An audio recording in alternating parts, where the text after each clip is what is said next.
Minnoş. Ne haber?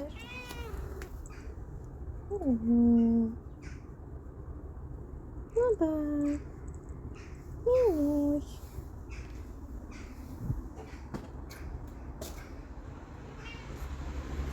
Let's look at your kittens. What are they doing?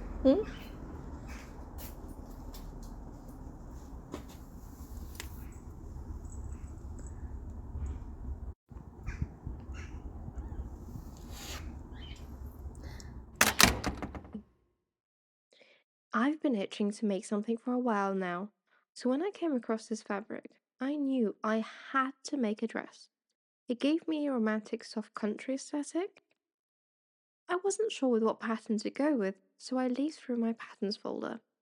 There, that's the one, a raglan sleeve dress. But I'm going to be adjusting this pattern to what I have envisioned. It must have frilled cuffs gathered by elastic at the wrist. The idea is for the dress to flow. The pattern I have is short-sleeved. I'm just going to make the alterations on the fabric as I cut it. I'm not bothered to go into the hassle of making a new pattern on paper and then cutting that out. I need to create an A shape, so I will extend from the waistline on the bodice. I'm also going to make sure the neckline isn't too wide.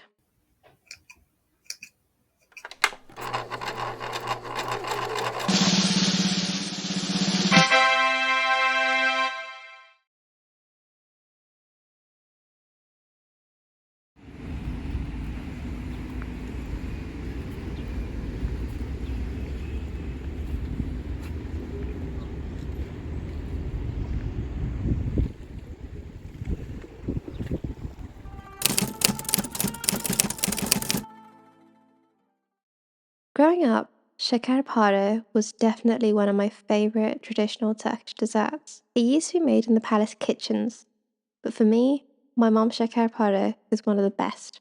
Let's start with the syrup. 3 cups of sugar and 4 cups of cold water. Put it on the stove and leave to boil. Don't forget to add a slice of lemon. First, 2 eggs, half cup of sunflower oil, and 1 cup of sugar, 1 cup of Turkish semolina. Mix them all up. This dough doesn't use butter. I prefer sunflower oil. It makes it light and airy. Each flour is different, so don't add it all at once. It could be 3 cups of flour, 4 cups of flour. Don't over knead the dough. Make sure the minute you see that it's got together and soft, you're good to go. It's rich in syrup and soft in texture. It's not too sweet, it's just right.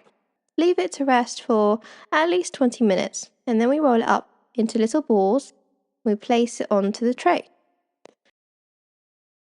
Put it in the oven, leave it in until it goes golden brown, so around 30 to 40 minutes. Then pour the cold syrup on the hot şekerpare. Afiyet olsun.